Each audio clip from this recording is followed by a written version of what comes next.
Dawi Roushaan. I'm from Afghanistan. I came to Ireland 2004, September 2004.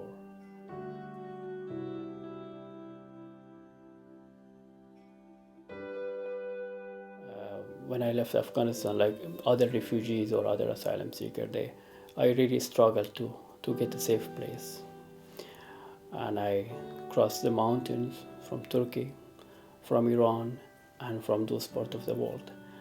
And I came by truck, lorry, and in the containers, and in the boat, for example, for 20, 30, or 50 people in the same boat. When I came to Ireland, I came by with a truck. And when I arrived in Dublin, it was 6 o'clock in the morning. And when you come the first time, you have to tell them what is your problem back home. So what's the reason you came to Ireland? So it was, and I gave the reason, and I wrote for them, and then they sent me to a temporary accommodation in Dublin area. Most of the hostels or accommodation are provided by government in Ireland, or we call direct provision. The people live over there for a quite long time or a short time, so you get food 3 times a day, and also bed and a share room for 2-3 people. And I was very worried, and then I came to Dundalk, a place called Kinkora House, which was a place for asylum seekers and people who claim for asylum, and they were living for a temporary for the decision of the government. And then I heard there is a library in Dundalk. I went to the library, and I met was a creative writing class. I was very interested to write the stories and poems that I was my own interest since I was a child. And then I met people from Dundalk, and I met Mom, and she introduced herself for me, and then she invited me to the house here in Laos Village. I noticed that he was a bit quiet, and then we'd all go in our different ways. And then one day I had the car parked near the library, and Dawi was walking in a different direction. And I said, would he like a lift? Oh, we'd sit in the car. And I said, where are you going? And I think he was going to Drogheda, and he had to get a train. So I said I'd take him to the train station. And then the next month we met up again, and he still looked a bit like a lost soul. So I said, would he like to come round for dinner and meet the family? And then he became part of the family, and my 2 granddaughters worshipped him, Claudia and Alicia. And that's how it started. She created an environment for me in the house. I felt that is my house. I had absolutely no problem to stay here, and I had my own room to sleep here and to eat and to do whatever I want. And that was my good time in Dundalk, and I always remember it.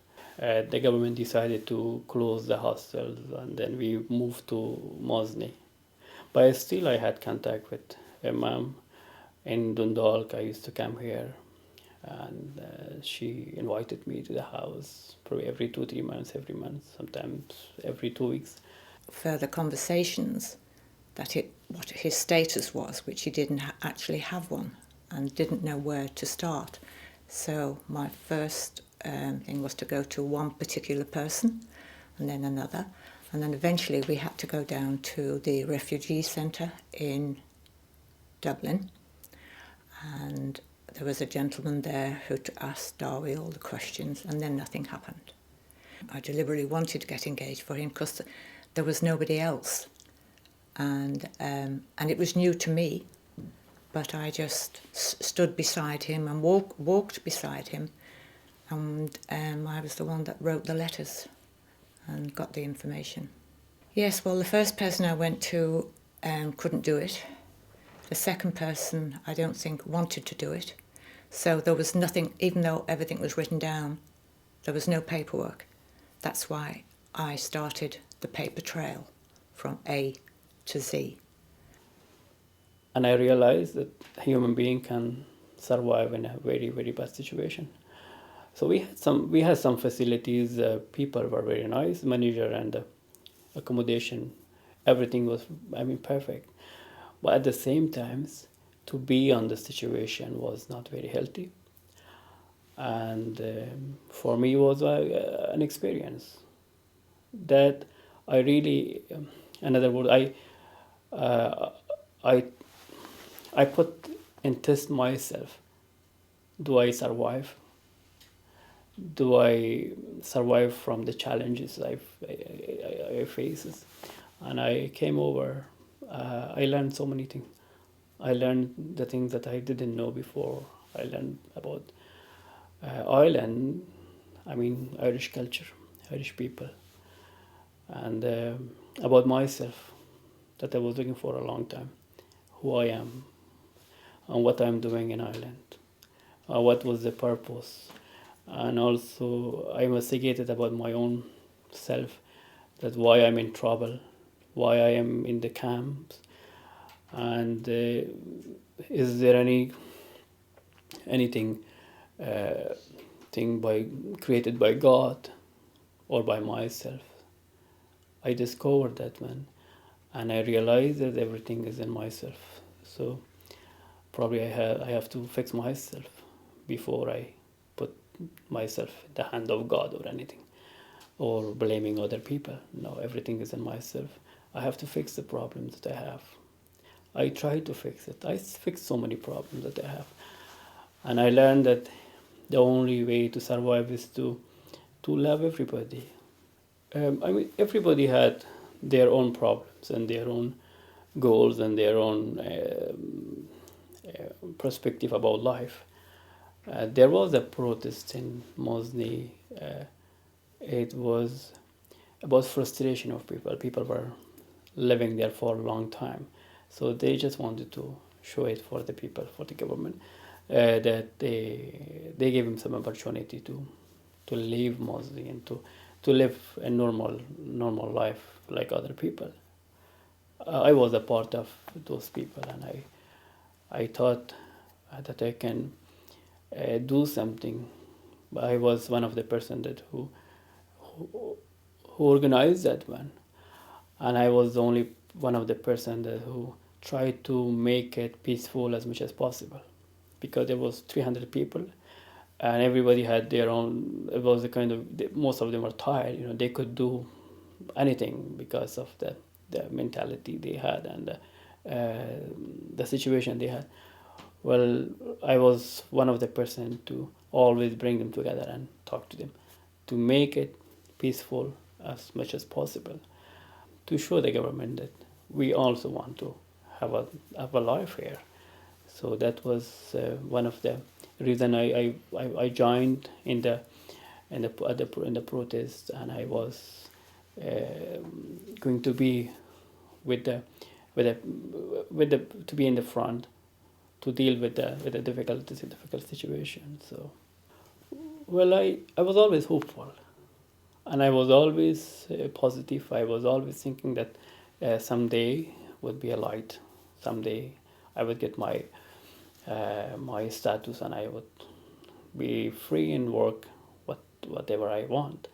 And then I got my status, a temporary visa to stay in Ireland. And I have my own business at the moment in Waterford, and I'm doing okay. I'm doing well. So I'm just very happy that I can do whatever I want. I'm absolutely delighted, actually, that he's got as far as he's got, and that was through his own ingenuity.